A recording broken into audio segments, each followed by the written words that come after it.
بسم اللہ الحمد للہ والصلاة والسلام علی رسول اللہ رب اشرح لی صدری ویسر لی امری واحلل عقدۃ من لسانی یفقہوا قولی۔ ناظرین السلام علیکم ورحمۃ اللہ وبرکاتہ۔ قرآن کا خلاصہ انگلیوں پر، ہر صورت کے مقاصد، مرکزی مضامین اور ہر صفحے پر ایک اشارہ ربط کے ساتھ۔ پارہ نمبر 3، 15 سطری مصحف کے اعتبار سے سورہ البقرہ چل رہی ہے، جس کا بڑا حصہ مدنی زندگی کے شروع میں نازل ہوا۔ اس کے مقاصد ہیں زندگی کے ہر پہلو میں اللہ کی ہدایت پر عمل کرنا، یعنی صحیح خلیفہ بننا۔ اس کے مرکزی مضامین ہیں ہدایت کیا اور کس لیے، ہدایت کے 4 ماڈلز، ہدایت کے بنیادی پہلو، ہدایت کی تفصیل۔ اب ہم لیتے ہیں ہر صفحے سے ایک مضمون، یاد رہے کہ ہر صفحے میں دوسرے مضامین بھی ہیں۔ تو پارہ نمبر 3 کے پہلے 5 صفحات لیتے ہیں ہم۔ آیت الکرسی، انسانوں کی بھلائی اور کامیابی کے لیے جو بھی احکام دیے جا رہے ہیں وہ اس ذات کی طرف سے ہیں جس کی صفات آیت الکرسی میں بیان کی گئی ہیں۔ 3 مثالیں۔ اللہ تعالیٰ اپنے فرما بردار بندوں کا ولی یعنی نگہبان اور دوست ہوتا ہے۔ وہ انہیں کفر و شرک کے اندھیروں سے نکال کر ایمان کی روشنی کی طرف لاتا ہے۔ کافروں کے ولی طاغوت ہوتے ہیں جو اندھیروں میں لے جاتے ہیں۔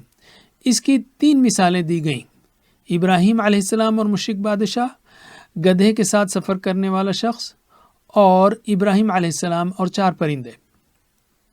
انفاق کرو، یہاں سے تقریباً ختم تک مالیات یعنی مال سے متعلق چیزوں کی تفصیل ہے، یعنی انفاق، سود، قرض وغیرہ کے بارے میں۔ انفاق کرو اللہ کی خاطر اور ثواب کی نیت سے۔ مال خرچ کرنے میں ریاکاری نہ کرو، تکلیف نہ دو اور احسان نہ جتاؤ۔ اپنے اچھے مال کو اللہ کی راہ میں اور فقراء پر خرچ کرو۔ 2 مثالیں انفاق کی۔ باغ کے ذریعے دی گئی انفاق کی 2 مثالوں پر غور کرو۔ اللہ کی راہ میں خرچ کرنے والے اور کسی اور نیت سے خرچ کرنے والے کے درمیان فرق کو سمجھو۔ اچھی چیزیں خرچ کرو اور شیطان کے بہکاوے سے بچو۔ ہدایات انفاق کی۔ مال خرچ کرنا صدقے کی نیت سے ہو یا نظر کی، بتا کر ہو یا چھپا کر، مسلم پر ہو یا غیر مسلم پر، اور دن میں ہو یا رات میں، اللہ سب کچھ جانتا ہے اور وہی بہترین بدلہ عطا کرے گا۔ خرچ کرو خاص طور پر ان کے لیے جو محتاج ہوں مگر نہ مانگیں۔ تو ان 5 صفحات میں پہلے ہیں بنیادی ہدایات اور اس کے بعد انفاق۔ بنیادی ہدایات میں ہے آیت الکرسی، اللہ ولی ہے، اس کی 3 مثالیں، اور انفاق میں انفاق کرو، انفاق کی 2 مثالیں اور انفاق پر ہدایت۔ اب آپ دائیں ہاتھ کی 5 انگلیوں پر ان اشارات کو یاد رکھیں۔ آیت الکرسی 3 مثالیں، انفاق 2 مثالیں، ہدایات۔ آیت الکرسی 3 مثالیں، انفاق 2 مثالیں، ہدایات۔ الحمدللہ۔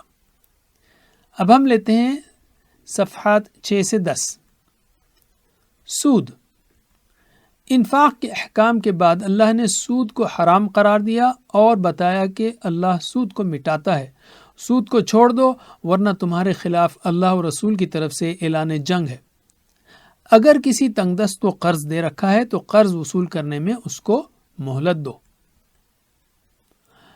دین یعنی قرض۔ سود والا یعنی غلط قرض کے بجائے اب دین کے احکام کا ذکر ہے۔ کسی کو قرض دو تو لکھ لو، گواہ بناؤ۔ قرض کو لکھنے میں سستی مت کرو، لکھنے والے کو یا گواہ کو مت ستاؤ۔ دعائیں۔ سورت کے آخر میں اللہ نے تقوی کی تلقین کی، 5 باتوں پر ایمان کا اور 7 دعاؤں کا ذکر کیا۔ اب ہم لیتے ہیں سورہ آل عمران۔ آل عمران مدنی دور میں نازل ہوئی، مختلف سالوں میں اس کے حصے نازل ہوئے۔ اس کا مقصد ہے دین پر ثبات۔ شروع ہی میں دین پر ثابت قدمی کی دعا ہے، جیسے ربنا لا تزغ قلوبنا، اور صابر و صادق لوگوں کی تعریف ہے، اور آخری آیت میں بھی صبر کی وصیتیں ہیں۔ ضالین یعنی نصارہ کا ذکر ہے کہ ان کے جیسا بھٹک نہ جانا، نصارہ کو حق کی دعوت بھی ہے۔ یہود کا ذکر ہے کہ ان کے جیسے غلط کام نہ کرنا، اور غزوہ احد کے تحت مسلمانوں کو کئی نصیحتیں ہیں کہ سخت ترین حالات میں ڈٹے رہنا، یعنی دین پر ثبات یا دین پر ثابت قدمی۔ سورہ بقرہ میں مغضوب علیہم یعنی یہود کو حق کی دعوت ہے، اور پھر دین کے اہم احکام کا ذکر ہے۔ سورہ آل عمران کے مضامین ہیں بنیادی ہدایات، نصارہ اور یہود کو دعوت، غزوہ احد پر تفصیلی تبصرہ۔ بنیادی ہدایات، نصارہ اور یہود کو دعوت اور غزوہ احد پر تفصیلی تبصرہ۔ 2 طرح کی آیتیں۔ اللہ تعالیٰ نے ساری انسانیت کی ہدایت کے لیے جس قرآن کو نازل کیا ہے اس میں 2 طرح کی آیتیں ہیں۔ محکم یعنی وہ آیات جن کا مطلب بالکل واضح اور صاف ہے، اور متشابہ یعنی وہ آیات جن کی حقیقی مراد اللہ ہی جانتا ہے۔ راسخین ساری آیات پر ایمان رکھتے ہیں، وہ دعائیں کرتے ہیں ثبات کی کہ ربنا لا تزغ قلوبنا، اور وہ صابر ہیں، سچے ہیں۔ 6 محبوب چیزیں۔ جو کافر ہوں یعنی اللہ کی آیات کا انکار کریں تو ان کے لیے سخت عذاب ہے۔ قیامت کے دن کسی کو اس کا مال یا اولاد کچھ فائدہ نہیں دے گا، اس لیے دنیا کی 6 محبوب چیزوں یعنی عورتوں، اولاد، مال و دولت، سواریاں، مویشی اور کھیتی، ان کے پیچھے نہ بھاگو بلکہ جنت پر نگاہ رکھو۔ تو یہ ہیں صفحات 6 سے 10۔ اس میں پہلے 3 صفحات میں ہے سود اور دین، اور اس کے بعد نصیحت، اور پھر آل عمران کے شروع میں بنیادی ہدایات، اور ان کو کنیکٹ کرنے کے لیے جملے ہیں سود حرام ہے، دین کے احکام سنو، 5 پر ایمان رکھو اور 7 دعائیں کیا کرو۔ آل عمران میں ہے شروع میں قرآن میں 2 طرح کی آیات ہیں، ہر ایک پر ایمان رکھو، 6 محبوب چیزوں کے پیچھے مت بھاگو۔ تو اب بائیں ہاتھ کی 5 انگلیوں پر سود، دین، دعا 2 6، سود، دین، دعا 2 6۔ الحمدللہ۔ اب ہم لیتے ہیں صفحات 11 سے 15۔ اسلام ہی دین ہے، صرف اسلام ہی وہ دین ہے جو اللہ کے پاس قبول کیا جائے گا، لیکن اہل کتاب نے اس بارے میں جان بوجھ کر اختلاف کیا۔ اگر وہ تم سے الجھیں تو تم اسلام پر ثابت قدم رہو۔ مالک اللہ ہے، اس پوری کائنات کا اور اس میں موجود ہر چیز کا حقیقی مالک اللہ ہی ہے۔ عزت و ذلت دینا، رزق سے نوازنا یا محروم کرنا سب اسی کے اختیار میں ہے۔ بس تم اللہ سے اپنا تعلق مضبوط رکھو اور اللہ کا انکار کرنے والوں کو اپنا ولی نہ بناؤ۔ اگر ایسا کرو گے تو یاد رکھو کہ اللہ سب جانتا ہے۔ مریم، یہاں سے اگلے 4 صفحات تک عیسائیوں کو حق بات کی دعوت دی گئی ہے، اور اس کا آغاز ایک تاریخی واقعے سے کیا گیا ہے۔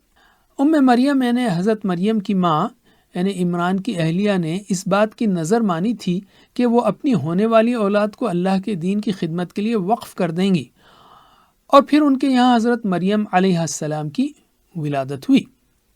زکریا بھی اللہ ہی کی عبادت کرتے تھے اور اسی سے دعائیں کرتے تھے۔ مریم علیہ السلام، اللہ نے حضرت مریم کو اپنے دین کی خدمت کے لیے چنا اور انہیں نیک کام کرنے کی تلقین کی۔ ابن مریم، اللہ کے حکم سے نہایت معجزانہ انداز میں حضرت عیسیٰ علیہ السلام کی ولادت ہوئی، جو ابن مریم یعنی مریم علیہ السلام کے بیٹے تھے۔ اللہ نے ان کو رسول بنایا اور معجزات عطا فرمائے۔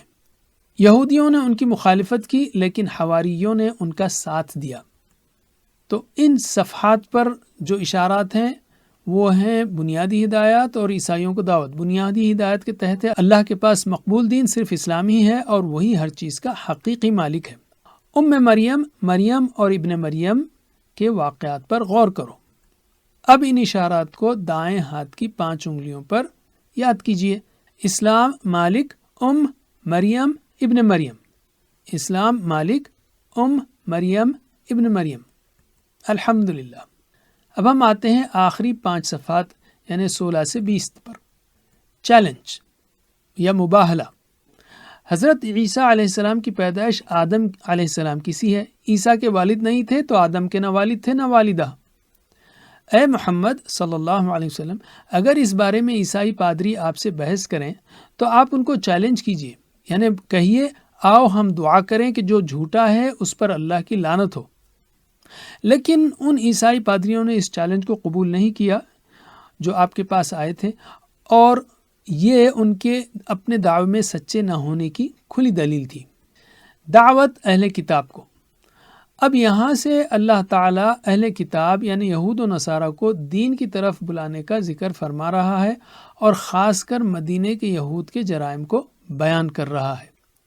اے رسول صلی اللہ علیہ وسلم، اہل کتاب کو توحید کی دعوت دو اور ان کو بتاؤ کہ تم جس ابراہیم علیہ السلام کو اللہ کا نبی تسلیم کرتے ہو وہ کوئی یہودی یا عیسائی نہیں بلکہ وہ بھی مسلم ہی تھے، ان کی اتباع کرو۔ شرارتیں اہل کتاب کی۔ رسول صلی اللہ علیہ وسلم کے زمانے میں مدینے میں موجود یہود سچے اہل ایمان کو گمراہ کرنے کے لیے اور لوگوں کو اسلام سے دور کرنے کے لیے چالیں چلتے، امانتوں کو نہیں لوٹاتے اور عہدوں کو بیچتے تھے۔ اس طرح کی شرارتیں کر کے وہ اپنی آخرت کو برباد کر رہے تھے۔ انکار عہد کا۔ اہل کتاب اللہ کی کتاب کے مضمون کو توڑ کر پیش کرتے، لوگوں کو دھوکہ دینے کے لیے اپنی جانب سے اس میں باتیں شامل کر دیتے اور اپنی باتوں کو اللہ کی طرف منسوب کرتے تھے۔ کوئی نبی شرک و کفر کا حکم نہیں دے سکتا۔ اللہ تعالیٰ نے تمام انبیاء سے اور ان کی امتوں سے عہد لیا تھا کہ وہ آخری رسول کی تصدیق کریں گے اور ان کا ساتھ دیں گے۔ اہل کتاب نے رسول صلی اللہ علیہ وسلم پر ایمان نہ لا کر اس عہد کا انکار کیا۔ لعنت اللہ کی۔ جو لوگ ایمان لانے کے بعد کفر کرتے ہیں اور اللہ کی نشانیوں کو جھٹلاتے ہیں وہ ہدایت سے محروم رہتے ہیں۔ ایسے لوگوں پر لعنت ہوگی اللہ کی، فرشتوں کی اور تمام لوگوں کی۔ ہاں جو توبہ کر لے گا تو وہ مغفرت و رحمت پائے گا۔ تو اب ان صفحات میں جو اشارات ہیں وہ ہیں چیلنج، یعنی عیسائی پادریوں کو چیلنج مگر ان کا انکار، اور اگلے 4 صفحات میں ہیں یہودیوں اور عیسائیوں کو دعوت، یعنی اہل کتاب کو دعوت دی گئی مگر انہوں نے شرارتیں کی اور عہد کا انکار کیا، اس لیے ان پر اللہ کی لعنت ہوئی۔ تو ان اشارات کو جوڑنے کے لیے بائیں ہاتھ کی 5 انگلیوں پر ان اشارات کو یاد کیجیے۔ چیلنج، دعوت، شرارتیں، انکار، لعنت۔ چیلنج، دعوت، شرارتیں، انکار، لعنت۔ تو یہ ہوا پارہ نمبر 3، اور اس کے جو اہم کہنا چاہیے اشارات کا لنک ہے وہ ہے بنیادی ہدایات پہلے 2 صفحات میں، پھر مالیات یعنی انفاق، سود اور دین، اور آخری میں نصیحت۔ یہ ہوئی سورہ بقرہ کی آخری 8 صفحات۔ بنیادی ہدایات، مالیات، نصیحت، بنیادی ہدایات، مالیات، نصیحت۔ اور آل عمران میں بھی یہاں پر 3 حصے ہیں۔ پہلے ہے بنیادی ہدایات 4 صفحات میں، اور اس کے بعد عیسائیوں کو دعوت، اور پھر یہودیوں اور عیسائیوں کو دعوت، خاص کر یہودیوں کو اس میں۔ تو بنیادی ہدایات، عیسائیوں کو دعوت، یہودیوں اور عیسائیوں کو دعوت، 3 اور 3، رائٹ؟ بقرہ میں 3، بنیادی ہدایات، مالیات، نصیحت۔ آل عمران میں 3 یہاں تک، یعنی ابھی آل عمران باقی ہے، لیکن اس میں بنیادی ہدایات، عیسائیوں کو دعوت اور یہودیوں اور عیسائیوں کو دعوت۔ الحمدللہ، وجزاکم اللہ خیر، والسلام علیکم ورحمۃ اللہ وبرکاتہ۔